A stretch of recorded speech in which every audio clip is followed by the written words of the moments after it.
Hello everyone, welcome back to Studify success. आज हम class 12 business studies के chapter 5 organising को स्टार्ट करेंगे। This is the part 1 of this chapter. तो start करते हैं।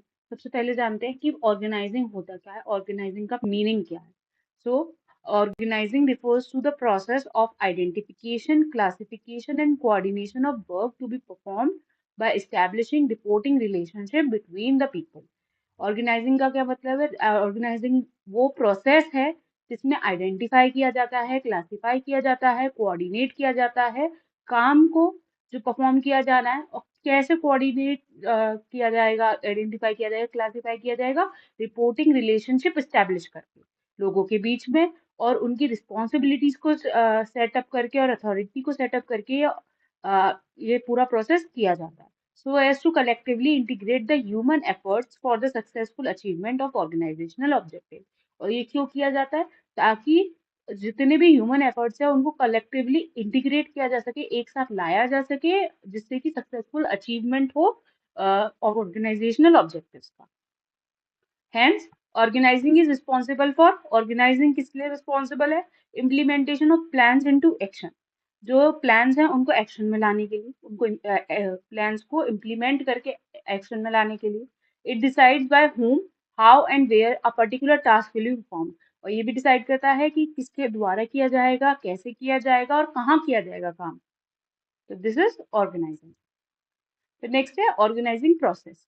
ऑर्गेनाइजिंग की एक प्रोसेस है, सीरीज ऑफ स्टेप हैं जिस तरह से ऑर्गेनाइजिंग की जाती है। Identification and division of work. Identify करना और डिवाइड करना काम को। सबसे पहले होता है कि आइडेंटिफाई किया जाएगा कि काम क्या होगा, मतलब उसको पहचाना जाए कि क्या काम होना है। और दूसरा उसका डिवीजन करना। तो पहले काम देख लिया कि क्या होगा, फिर उसके बाद डिवाइड करना उस काम को लोगों के बीच में। Identifying and dividing work to be done into smaller and manageable task. Identify कर लिया काम को और फिर उसको डिवाइड करने में स्मॉलर टास्क में डिवाइड किया जाता है जिससे वो इजिली हो सके। Departmentalisation, grouping of activities similar in nature as department. फिर डिपार्टमेंटलाइजेशन होता है नेक्स्ट स्टेप। इसमें क्या होता है, एक्टिविटीज को ग्रुप किया जाता है एक साथ जो सिमिलर नेचर की होती है और एक डिपार्टमेंट में डाल दिया जाता है। Assignment of duties. फिर डिपार्टमेंटलाइजेशन करने के बाद ड्यूटीज असाइन की जाती है। Allocating work, allocating work according to the skills and abilities of employees. जो भी स्किल्स और एबिलिटीज हैं एम्प्लॉयज की, उसके अकॉर्डिंग वर्क एलोकेट किया जाता है, ड्यूटीज असाइन की जाती है लोगों को। लास्ट में एस्टेब्लिशिंग रिपोर्टिंग रिलेशनशिप। जो रिपोर्टिंग रिलेशनशिप होता है उसको एस्टेब्लिश किया जाता है कि कौन किसको रिपोर्ट करेगा, मतलब कौन किसको अपना काम दिखाएगा। एक सिंपल वर्ड्स में कि किसकी तरफ रिस्पॉन्सिबल होगा, तो उसको उसका रिपोर्टिंग रिलेशनशिप एस्टेब्लिश किया जाता है। Defines the authority, responsibility and relationship clearly. इस वाले स्टेप में जो अथॉरिटी, रिस्पॉन्सिबिलिटी और रिलेशनशिप है इसको क्लियरली डिफाइन किया जाएगा, stating for each employee from whom they have to be take orders. और ये बताया जाएगा कि कौन सा एम्प्लॉय किससे ऑर्डर लेगा, and to whom they are accountable. और वो एम्प्लॉयज किसको अकाउंटेबल है, वो किसको जवाब दे हैं और किसको जवाब देंगे। This is organisation, organising process. Now importance of organising. Organising की इम्पोर्टेंस क्या है? Benefits of specialisation. Work is divided into smaller tasks and each task is performed by those employees who passes the required skills। सबसे पहला तो specialisation का benefit होता है, काम स्मॉलर टास्क में डिवाइड होता है और हर एक काम वो एम्प्लॉय करता है जो उसमें बेस्ट होता है, जिसके पास उसकी स्किल्स होती है। तो जिसके पास स्किल है उसके पास स्पेशलाइजेशन है। तो ऑर्गेनाइजिंग करने से, ऑर्गेनाइजिंग फंक्शन परफॉर्म करने से स्पेशलाइजेशन का बेनिफिट मिलता है। Clarity in working relationship. Working relationship, authority responsibility के रिलेशनशिप क्लैरिफाई किए जाते हैं ऑर्गेनाइजिंग में। और रिपोर्टिंग रिलेशनशिप भी क्लैरिफाई किया जाता है कि रिपोर्ट किसको करना है, किसे। तो वर्किंग रिलेशनशिप में क्लैरिटी रहती है, क्लियर होते हैं कि क्या वर्किंग रिलेशनशिप्स हैं। It removes ambiguity and miscommunication as working relationships are clearly stated. Optimum utilisation of resources. Resources का ऑप्टिमम यूटिलाइजेशन होता है, डुप्लीकेशन ऑफ वर्क नहीं होता है। It avoids replication and overlapping of work which leads to minimum wastage of resources. मतलब resources का wastage भी कम से कम होता है, जिससे optimum utilisation, fullest utilisation resources का हो पाता है ऑर्गेनाइजिंग की वजह से। Adaptation to change. चेंज से अडेप्ट करने में भी हेल्पफुल होता है। It tries to incorporate the changes in the business environment by modifying organizational structures and revising intern relationship at managerial level as and when required. मतलब changes से adapt करने के लिए भी हेल्पफुल होता है. इफेक्टिव एडमिनिस्ट्रेशन, जब ऑर्गेनाइजिंग हो रही है, क्लैरिटी ऑफ वर्किंग रिलेशनशिप है और काम सब डिवाइडेड है एक दूसरे में, और मतलब जो बेस्ट कर सकता है उसके पास वो काम दिया गया है, तो उससे एक इफेक्टिव एडमिनिस्ट्रेशन हो पाता है और क्लैरिटी होती है वर्किंग रिलेशनशिप से, तो उससे और ज्यादा बेटर हो पाता है effective administration. Development of personal, और ऑर्गेनाइजिंग से पर्सनल की जो ह्यूमन रिसोर्स है, जो लोग काम कर रहे हैं, उनका डेवलपमेंट भी होता है. Proper delegation reduces employers burden, जो प्रॉपर डेलीगेशन है वो एम्प्लॉयर का बर्डन रिड्यूस करता है, स्टिमुलेट करता है क्रिएटिविटी को and motivate them to complete task efficiently.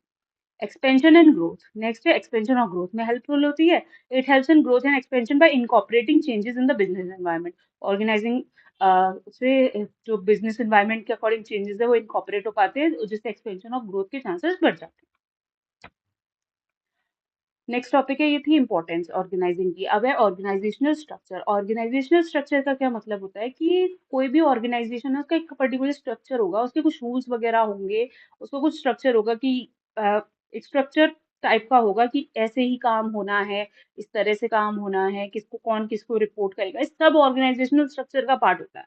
Organisational structure refers to the structure और a framework.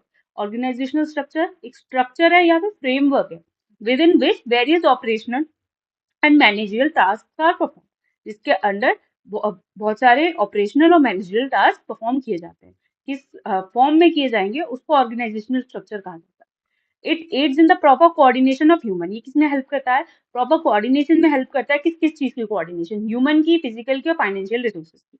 Human resources, physical resources और फाइनेंशियल रिसोर्सेज के प्रॉपर कोऑर्डिनेशन में हेल्प करता है organisational structure in the organization to successfully achieve the organizational objective.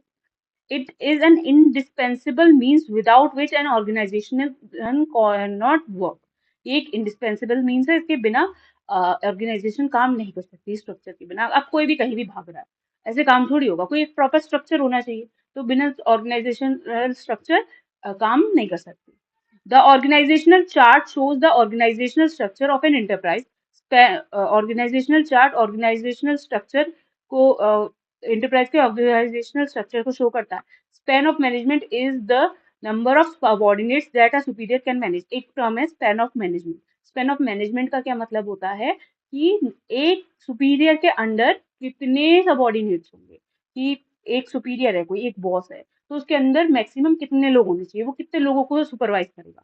That is span of management. 5 को करेगा, 10 को करेगा, 15 को करेगा, 20 को करेगा, कितनों को करेगा. This is span of management. Organizational structure ensures a smooth and efficient flow of operations within an enterprise. Organizational structure ensure करता है स्मूथ और एफिशिएंट फ्लो को ऑपरेशंस के विद एन एंटरप्राइज, जो एंटरप्राइज है उसके अंडर. अब टाइप्स ऑफ ऑर्गेनाइजेशनल स्ट्रक्चर है. ऑर्गेनाइजेशनल स्ट्रक्चर दो तरह से बांटा गया है, फंक्शनल स्ट्रक्चर और डिविजनल स्ट्रक्चर. इनको देखते हैं. पहला है फंक्शनल स्ट्रक्चर. फंक्शनल स्ट्रक्चर मतलब फंक्शन के अकॉर्डिंग स्ट्रक्चर है, कि काम के अकॉर्डिंग क्या फंक्शन कोई फॉलो कर रहा है उसके अकॉर्डिंग एक ऑर्गेनाइजेशन का स्ट्रक्चर बनाया गया है, वो होगा functional structure. Organisational structure where business is manage in the form of separate department. और ये कौन सा स्ट्रक्चर होता है जिसमें सेपरेट डिपार्टमेंट्स के में बिजनेस मैनेज किया जाता है, वो होता है उस वो वाला टाइप होता है फंक्शनल स्ट्रक्चर का. Created on the basis of function. और सेपरेट डिपार्टमेंट किसके बेसिस पे बनाए गए, फंक्शन के बेसिस पे. जैसे आपने सुना होगा किसी बिजनेस में production department, sales department, manage finance department, अलग अलग डिपार्टमेंट्स हैं. तो ये कौन सा स्ट्रक्चर है, फंक्शनल स्ट्रक्चर है, क्योंकि डिपार्टमेंट्स फंक्शन के बेसिस पे बनाए गए हैं और हर एक फंक्शन डिपार्टमेंट अपना अपना फॉलो कर रहा है. सेल्स डिपार्टमेंट सेल्स को ही देख रहा है, प्रोडक्शन को नहीं देख रहा. और प्रोडक्शन नहीं देख रहा है कि काम क्या मतलब क्या बनाना है, कैसे बनाना है. वो सेल्स को नहीं देख रहा है कैसे बेचना है. तो फंक्शन के अकॉर्डिंग डिवीजन है. Suitability. Functional structure is suitable for large scale businesses providing specialised services और परफॉर्मिंग डाइवर्सिफाइड एक्टिविटीज. ऐसी ऑर्गेनाइजेशंस के लिए, ऐसे बिजनेसेस के लिए सुटेबल है जो लार्ज स्केल है और जिनको स्पेशलाइज सर्विस देनी है और डाइवर्सिफाइड तो बहुत सारी तरह की एक्टिविटीज परफॉर्म करनी है. फंक्शनल स्ट्रक्चर के एडवांटेजेस है, स्पेशलाइजेशन हो जाती है, स्पेशलाइजेशन मिलती है इससे, मतलब जो जिस चीज में स्पेशलाइज है उसी में काम करेगा, डिपार्टमेंट उस अकॉर्डिंग बनाएगा. कोऑर्डिनेशन रहती है, ऑपरेशनल इफिशियंसी होती है, makes training easier, easier training हो पाती है. The range of skills are focused which makes training of employees easier. Higher focus higher रहता है। डिसएडवांटेजेस क्या है? डेविएशन इन इंटरेस्ट, इंटरेस्ट में डेविएशन आता रहता है। मतलब लोगों का इंटरेस्ट है वो इसमें नहीं करना चाहते, दूसरे में करना चाहते, थोड़ा इंटरेस्ट में डेविएशन आता है। डिपार्टमेंट इंटरेस्ट में be pursued at the cost of organisational interest to create a functional empire. Conflicts, next conflicts हो सकते हैं। लैक ऑफ कोऑर्डिनेशन, कोऑर्डिनेशन का लैक भी रहता है। और रिजिडिटी। नेक्स्ट है डिविजनल स्ट्रक्चर। डिविजनल स्ट्रक्चर क्या है? डिवीजन हुआ है उसमें। Divisional structure is a type of organisation structure which works at separate units और डिविजन्स। इस तरह का ऑर्गेनाइजेशनल स्ट्रक्चर है जिसमें सेपरेट यूनिट्स और डिविजन्स बनाई जाती है। There are many units and divisions that deal with various products. इसमें बहुत सारी यूनिट होती है जो वेरियस प्रोडक्ट्स बनाई गई। मतलब डिविजनल स्ट्रक्चर डिवाइड किया गया है प्रोडक्ट के बेसिस पे, यूनिट्स के बेसिस पे। ठीक है। Each division is accountable for its own job. वो अपनी जॉब के लिए, अब ऐसे मतलब बहुत सारी तरह के प्रोडक्ट बना रही है कोई ऑर्गेनाइजेशन, साबुन भी बना रही है, शैम्पू भी बना रही है, तो डिवीजन कैसे हुआ? शैम्पू और साबुन के बेसिस पे। और अपने हर एक डिपार्टमेंट जो है, हर एक डिवीजन अपने ओन प्रॉफिट और लॉस के लिए अकाउंटेबल होता है। Such division has its own divisional manager who oversees and has power over the entire unit. Her division के पास डिविजनल मैनेजर होता है और वो अपनी पावर अपनी एंटायर यूनिट पे चलाता है। ठीक है। इसकी सुटेबिलिटी कैसी ऑर्गेनाइजेशन के लिए होती है? जो वेराइटी ऑफ प्रोडक्ट्स में डील कर रही हैं और डाइवर्सिफाइड एक्टिविटीज को परफॉर्म कर रही हैं। इसके एडवांटेजेस हैं प्रोडक्ट स्पेशलाइजेशन। हर डिवीजन का प्रोडक्ट स्पेशलाइजेशन है, वर्क स्पेशलाइजेशन नहीं है। यहाँ प्रोडक्ट स्पेशलाइजेशन है। अकाउंटेबिलिटी ईजी है, फ्लेक्सिबिलिटी है, एक्सपेंशन है, प्रिपेयर फॉर फ्यूचर पोजीशंस और बेटर इनिशिएटिव्स। इसके डिसएडवांटेजेस क्या हैं? कन्फ्लिक्ट्स, कन्फ्लिक्ट्स हो जाते हैं आपस में लोगों के। डुप्लीकेशन ऑफ एफर्ट्स भी हो जाता है क्योंकि डिवीजन अपना काम कर रही है। ठीक है। वो अलग अलग स्पेशलाइज्ड वर्क नहीं है। और पावर का मिसयूज भी होता है। सो ये वीडियो यहीं पे खत्म होती है। आई होप आप लोगों को समझ आया होगा। अगर आपको इस क्लास की पीडीएफ चाहिए तो आपको वो स्टडीफाई सक्सेस की एप्लीकेशन पे मिल जाएगी और एप्लीकेशन का लिंक आपको डिस्क्रिप्शन में दिया हुआ है, वो चेक इट आउट। और अगर आपको पेड बैचेस भी चाहिए तो उसके लिए भी आप स्टडीफाई सक्सेस की एप्लीकेशन को चेकआउट कर सकते हैं, उसका भी लिंक आपको डिस्क्रिप्शन में दिया हुआ है। Thank you and have a nice day.